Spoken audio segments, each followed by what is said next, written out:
मैं इस बात का समर्थक नहीं हूँ कि जंतर मंतर में जो कुछ भी हुआ वो सही हुआ। मैं भी चाहता हूं कि वीडियो में दिख रहे एक एक व्यक्ति को चिन्हित करके उचित कार्रवाई उनके ऊपर जाए। मुझे तो ऐसा लगता है कि ये लोग जब अपने घर में जाते होंगे शाम को तो ये कहते होंगे कि आज जेएनयू में हमने देश को जोड़ा है, जिसके बदले हमें ये पुरस्कार दिया गया है, जिसका ये राशन आया है। या फिर वो ये कहते होंगे कि किसान आंदोलन के नाम पे 26 जनवरी के दिन दिल्ली के सड़कों पे हमने एक बहुत शांतिप्रिय कार्य किया है, देश का नाम बहुत ऊंचा किया है, जिसके बदले हमें पुरस्कृत किया गया है और उस पुरस्कार के पैसे से हम ये राशन लेके आ रहे हैं। या फिर वो कहते होंगे कि जेएनयू में जो कुछ भी हुआ, जो भी नारे लगाए गए, उसके बदले में जो हमें पुरस्कार मिला है, जो पुरस्कृत किया गया, लोग खुश होकर जो हमें पुरस्कृत कर रहे थे, उसका ये राशन आया। क्योंकि ये तबका है, एक जमात है जिसके घर की रोटियां हैं इसी से चलती हैं।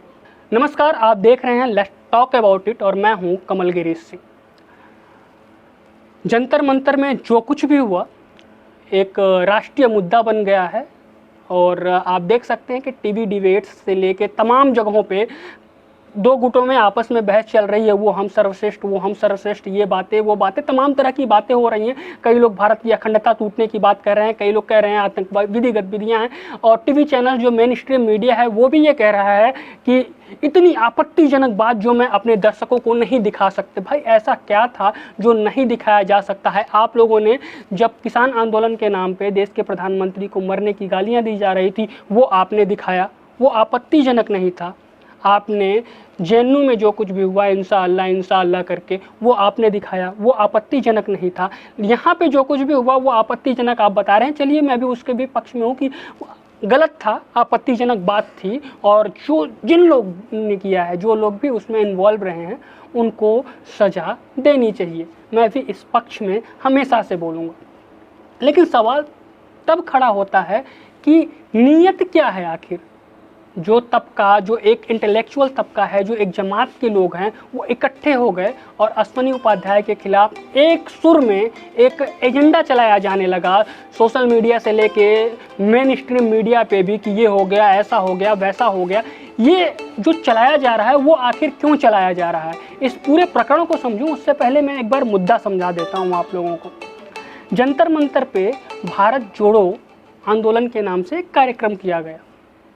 कार्यक्रम का आयोजन अश्विनी उपाध्याय के निगरानी में किया गया। बताया गया कि इनके साथ के लोग, इनके समर्थक इस कार्यक्रम का आयोजन कर रहे हैं, जिसका नाम दिया गया कार्यक्रम का भारत जोड़ो आंदोलन। भारत जोड़ो आंदोलन, अश्विनी उपाध्याय के बारे में अगर मैं आपको बताऊं तो ये वही शख्स हैं जो हमेशा से कहते हैं कि एक देश में एक प्रधान, एक निशान और एक संविधान रहेगा। और भारत जोड़ो आंदोलन का भी कुछ ऐसा ही श्रेय रहा। वहाँ पे जो लोग मौजूद थे, जो तबका वहाँ पे था, जो लोग इनके साथ में थे, उनका भी लगातार यही कहना रहा कि मंच से जितने देर भी अश्विनी उपाध्याय या उनके समर्थकों ने बातें की, उन्होंने सिर्फ यही कहा कि एक देश में एक प्रधान, एक निशान और एक संविधान। कुछ ऐसी बातें हो रही थी, यूनिफॉर्म सिविल लॉ की बात हो रही थी और तमाम ऐसी जनसंख्या नियंत्रण की बात हो रही थी, क्योंकि जनसंख्या विस्फोट हिंदुस्तान में सबसे तेज़ी से हो रहा है। तो इन सारे मुद्दों पे बातें हुई थी। उसके बाद एक वीडियो आता है, जिस वीडियो में कुछ लोग ऐसी आपत्तिजनक बातें कहते हुए नजर आए या आपत्तिजनक शब्दों का इस्तेमाल किया, जो कि वास्तव में गलत है, जिससे देश का सौहार्द खराब हो सकता है, दंगे भड़क सकते हैं, और उन लोगों का चेहरा वीडियो में साफ रूप से नज़र आ रहा है। मैं पुलिस प्रशासन, दिल्ली पुलिस, सबसे अनुरोध करता हूं और हमेशा से इस पक्ष धर रहा हूं कि उनको सज़ा दीजिए, वो अलग की बात है। लेकिन जो लोग कार्यक्रम कर रहे थे, उन लोगों की गिरफ्तारी किस बिना पे की गई? कहा जा रहा है कि इन्होंने कार्यक्रम का आयोजन किया था, इसलिए इनकी गिरफ्तारी की गई है। अगर कार्यक्रम का आयोजन इनकी वजह से हुआ है तो राकेश टिकैत आखिर फिर खुला क्यों घूम रहा है? जब राकेश टिकैत को गिरफ्तार करने की बात आती है तो मानवाधिकार से लेकर तमाम तरह की बातें होने लगती है, तानाशाहियत आ जाती है, सारी चीज़ें आ जाती है। जब जेएनयू में कुछ होता है और पुलिस जाती है तो पुलिस की कार्यशैली पर सवाल उठाए जाते हैं, सरकार पर सवाल उठाए जाते हैं और एक तबके को डराए जाने की बातें कही जाती है। जब शाहीन बाग में कोई भी पुलिस कार्रवाई होती है तो कहा जाता है एक तबके को डराया जा रहा है और अमानतुल्लाह खां खुलेआम घूम रहा होता है। वही अमानतुल्लाह खां दिल्ली पुलिस को रिपोर्ट करता है कि ऐसे नारे लगे हैं और जो लोग इसके आयोजक हैं उनको गिरफ्तार कर लिया जाए। चलिए ठीक है, मैं एक समय के लिए ये भी मान लेता हूँ कि जो आयोजक हैं उनकी जिम्मेदारी बनती है, मैं हमेशा से इसका पक्षधर रहा हूँ कि इस तरह का वाक़या कहीं पे भी हुआ है तो आयोजक उसकी जिम्मेदारी लेंगे। आयोजक की जवाबदेही बनती है कि आपने अगर एक भीड़ बुलाई है, एक जमात बुलाई है, तो उस जमात में कुछ भी गलत होता है तो उसकी जवाबदेही आयोजक की होती है। लेकिन ये सेलेक्टिव जगह पे क्यों होती है? आज अश्वनी उपाध्याय की बात है तो हो हल्लो मच रहा है, लेकिन फिर अमानतुल्लाह खां पे हो हल्ला क्यों नहीं? कन्हैया कुमार और टुकड़े टुकड़े गैंग पे हो हल्ला क्यों नहीं? राकेश टिकैत पे हो हल्ला क्यों नहीं? आखिर इन लोगों की गिरफ्तारी क्यों नहीं हो रही? फिर जवाबदेही तो इनकी भी तय होती है ना। ये दोहरा रवैया आखिर क्यों अपनाया जा रहा है?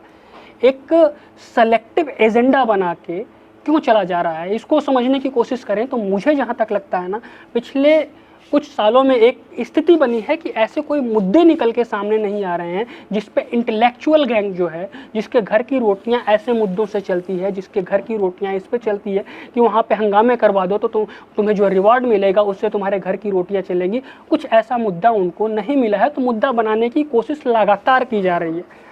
चलिए एक बार को मैं इसको भी मान लेता हूँ कि मुद्दा बनाया जा सकता है, हो गया, गिरफ्तारी हो गई, लेकिन अश्वनी उपाध्याय की गिरफ्तारी क्यों? ये सवाल इसलिए बार बार पूछा जा रहा है क्योंकि जब शाहीन बाग में हुआ था तो अमानतुल्लाह खान की गिरफ्तारी क्यों नहीं? तब तो बार बार ये दलीलें दी जाती रही हैं। जब शांति प्रिय तबका कोई ऐसी हरकत करता है तो दलीलें दी जाती हैं कि भैया भीड़ में कुछ बिगड़े हुए लोग आ गए, कुछ ऐसे तत्व आ गए जिन्होंने ऐसा कर दिया, उससे हमारा लेना देना तो नहीं है। लेकिन अश्वनी उपाध्याय के भीड़ में कुछ लोग आ गए तो उससे अश्वनी उपाध्याय को गिरफ्तारी होनी चाहिए क्योंकि उनकी जवाबदेही बनती है। शांति प्रिय तबका करे तो उसकी जवाबदेही नहीं होती है, लेकिन अश्वनी उपाध्याय जो एक प्रधान, एक संविधान और एक निशान की बात करते हैं, अगर उन पे बात हो तो उनकी जवाबदेही बनती है।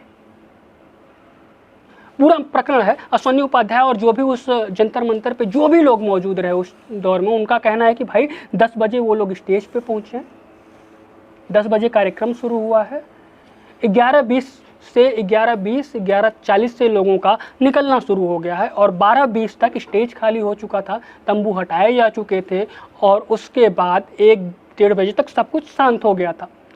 जो लोग आयोजक थे वहाँ पे कोई भी मौजूद नहीं था। उसके बाद उसके 2 घंटे या 3 घंटे बाद 3 बजे 4 बजे शाम को 10 लोगों का एक समूह जाता है। स्टेज से दूर दूर तक कोई वास्ता नहीं है, स्टेज पे नहीं है, स्टेज के माइक से नहीं बोला गया है, स्टेज पे मौजूद जो आयोजक थे उनकी तरफ से ऐसी कोई बात नहीं कही गई है और न तो उस स्थान पे ये बात कही गई है जिस स्थान पे वो कार्यक्रम किया गया था। मुझे समझ में नहीं आता कि कोई कार्यक्रम किसी ने आयोजित किया, उसके 3 या 4 घंटे बाद 4 लोगों का समूह जाता है और उससे कहीं दूर कुछ ऐसी बातें कह देता है जो दंगा जिससे भड़क सकता है, जिससे सौहार्द खराब हो सकता है, तो उसके लिए 3 घंटा पहले कार्यक्रम करने वाला व्यक्ति जिम्मेदार कैसे हो जाता है?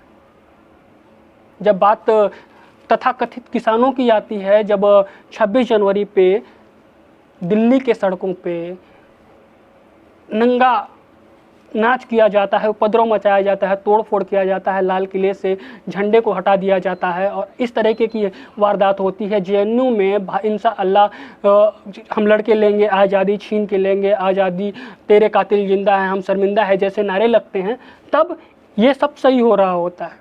शाहीन बाग में नारे लगते हैं वो सही है, लेकिन अश्वनी उपाध्याय ने 3 घंटे पहले किया था और 3 घंटे बाद 10 लोगों के किसी समूह ने जाके कुछ कह दिया तो उनको तो गिरफ्तारी देनी चाहिए। सेलेक्टिव बातों पे बवाल क्यों मचाया जा रहा है? दरअसल ये पूरा प्रकरण इसलिए है ना कि अश्वनी उपाध्याय बात करते हैं कि यूनिफॉर्म सिविल लॉ लगे, अश्वनी उपाध्याय बात करते हैं कि जनसंख्या नियंत्रण बिल आना चाहिए और आना चाहिए। जनसंख्या विस्फोट हो रहा है, लेकिन इस बात से कुछ लोग हैं जो डरे हुए हैं, एक जमात है जो डरा हुआ है, जिनका ये मानना है कि अगर ऐसा कुछ हो गया तो भैया हमारे घर की रोजी रोटी कैसे चलेगी। बहरहाल अब ये पूरा प्रकरण हुआ, मैं नाम पढ़ के सुना देता हूँ, मेरे पास नाम है जिन 4 लोगों ने इसको लेके दिल्ली पुलिस में कंप्लेन की। उसमें सबसे पहला नाम आता है अमानतुल्लाह खान का, दूसरा नाम आता है शबनम हाशमी का, तीसरा नाम आता है अनी रज़ा का और चौथा नाम है सईदार रहीम का। ये 4 लोगों ने, और भी कुछ लोग हैं 2-4 लोग जिन्होंने दिल्ली पुलिस को कंप्लेन कर दिया। चलिए अब मैं ज़रा अमानतुल्लाह खान की बात कर लेता हूँ। ये वही अमानतुल्लाह खान है जो बात करते हैं शाहीन बाग की, जो बात करते हैं सर कलम करने की, जो बात करते हैं चाकू काटने की, और आज ये कहते हैं कि इस भाषा से सौहार्द खराब हो रहा है। ज़रा इनके ट्वीट पे ध्यान देना। इनके कुछ ट्वीट हैं मेरे पास जिसको अगर आप पढ़ेंगे तो आप कहेंगे कि आखिर कौन लोग और किस मनसे के साथ ये एजेंडा फैलाने की कोशिश की जा रही है, कि एक मुद्दा बनाने की कोशिश की जा रही है। अमानतुल्लाह खां का ये ट्वीट पहले आप देखें जो इन्होंने कुछ समय पहले किया था, मैं पढ़ रहा हूँ कि हमारे नबी की शान में गुस्ताखी हमें बिल्कुल बर्दाश्त नहीं है। इस नफरती कीड़े की जुबान और गर्दन दोनों काटकर इसे सख्त से सख्त सजा देनी चाहिए। हमें देश के संविधान पर भरोसा है और मैं चाहता हूं कि दिल्ली पुलिस इस पर संज्ञान ले। ये कीड़ा बोल दें, गर्दन काटने की बात कर दें और ये संवैधानिक है, उसके बाद बोल दें कि भैया हमें संविधान, सारी बातें बोल के हत्या करके हम बोल दें कि हमें संविधान पे भरोसा है। आप खुद से ये तय करिए कि ये बातें भड़काऊ भाषण वाली बातें नहीं थी। इस बातों से भीड़ में उपद्रव नहीं होगा, इस बातों से दंगे नहीं होंगे। दूसरी जो शिकायत करते हैं शबनम हाशमी, इनके बारे में तो आपको पता ही होगा, और जिनको नहीं पता है मैं इनको बता दूं कि एक कांग्रेस एजेंडे की, कहते हैं ना, समाज सेवी है। ये अवार्ड वापसी गैंग में इनका भी नाम है। ये एक तरफ कहते हैं कि ट्रिपल तलाक हटाया जाए, जब दूसरी तरफ जब सरकार ट्रिपल तलाक हटाने की बात करती है तो ओ मोदी गवर्नमेंट ने हटा दिया, इस पे तो हमें हंगामा करना है, इस पे तो हमको अवार्ड वापसी करनी है। अवार्ड वापसी व गैंग की हैं ये। तीसरी जो है अनी रजा, ये लेफ्टिस्ट हैं, और लेफ्ट की स्थिति तो आपको पता ही है कि भैया सब कुछ सही है। आपने कहा गाय, तो हाँ गलत है, गलत है, गलत है, गाय नहीं, गाय नहीं, गाय नहीं। आपने कहा अच्छा ठीक है गलत है तो आप सही बताइए, हमें सही नहीं पता लेकिन आपने जो कहा वो गलत है। इनको हर चीज़ गलत लगती है लेकिन सही जो सॉल्यूशन है उसका इनके पास नहीं होता। तो कुछ इस तबके के लोग थे जो इसकी वकालत कर रहे हैं, और हमारी मेन स्ट्रीम मीडिया लगातार इस चीज़ को चलाने की कोशिश कर रही है। एक एजेंडा बनाने की कोशिश की जा रही है कि भैया एक शांति प्रिय तबके को, जब पूरे दुनिया में ये कहा जा रहा है कि आतंकवाद यहाँ से आता है, तो उस शांति प्रिय तबके की छवि को भी तो सही करना है। मैं शांति प्रिय तबके में किसी धर्म की बात नहीं कर रहा। जब भी शांति प्रिय तबके की बात कर रहा हूँ तो मैं किसी धर्म की बात नहीं कर रहा, मैं किसी जाति, किसी समुदाय की बात नहीं कर रहा। मैं बात कर रहा हूँ उस तबके की बात कर रहा हूँ जो तबका तथाकथित किसान के नाम पे जो कुछ दिल्ली में हुआ, उसमें हर धर्म के लोग शामिल थे। किसी भी धर्म से मुझे ये नहीं है कि नहीं इस धर्म के बारे में बात कर रहा हूँ। जेएनयू में जो हुआ उसमें जो भी लोग शामिल थे उस तबके की बात कर रहा हूँ। शाहीन बाग में जो हुआ उसमें जो लोग भी शामिल थे मैं उस तबके की बात कर रहा हूँ। और अमानतुल्लाह की बात तो खैर छोड़ दीजिए, कभी आप देखना ये कितना बड़ा जाहिल इंसान है। कभी दिल्ली असेंबली की डिबेट देखना, दिल्ली असेंबली में इसकी हरकतें आप देखोगे तो कहोगे कि इस जाहिल को आखिर एमएलए किसने बना दिया। आपने कभी क्लासरूम में देखा है कि एक उपद्रवी बच्चा होता है जिससे अध्यापक भी बात करना नहीं चाहता, अध्यापक क्लास में आता है और वो वोटिंग शुरू कर देता है। उस टाइप की उपद्रवी हरकतें ये करता है असेंबली में जाके। तेरी औकात मेरी औकात, आजा देख ले, लड़ ले, भिड़ ले। ये एमएलए है। ये संविधान की बात करते हैं, ये संविधान रक्षा की बात करते हैं। बहरहाल मैं इस मुद्दे पर कुछ खास नहीं कहूँगा, मैं सिर्फ इतना कहूँगा कि जो लोग भी इसमें इन्वॉल्व थे उस पर कार्रवाई होनी चाहिए। लेकिन सोचना हमें ये है, समझना हमें ये है कि आखिर ये देश में एक माहौल क्या बनाने की कोशिश की जा रही है और किस तबके को क्या समझाने की कोशिश की जा रही है, किसका हितैषी बनने की कोशिश की जा रही है और इससे किसका फ़ायदा और किसका नुकसान होगा। बहरहाल लेट्स टॉक अबाउट इट में मुझे लगा कि मुझे इस मुद्दे पे बात करनी चाहिए, इसलिए मैं आप लोगों के सामने आया। हालांकि मेरा पहला वीडियो है ये, और आगे जो लोग ये वीडियो देख रहे हैं वो हमारे चैनल को सब्सक्राइब कर लें और अपने दोस्तों से भी आप ज़रूर सब्सक्राइब करवाएं। साथ में आप कमेंट बॉक्स में अगर मेरी कोई भी बात आपको लगती है कि हाँ यहाँ पे बदलाव हो सकता है या आप मुझे कुछ सुझाव दे सकते हैं, तो आप कमेंट बॉक्स में मुझे सुझाव दे सकते हैं और मैं उस पर डेफिनेटली अमल करूँगा।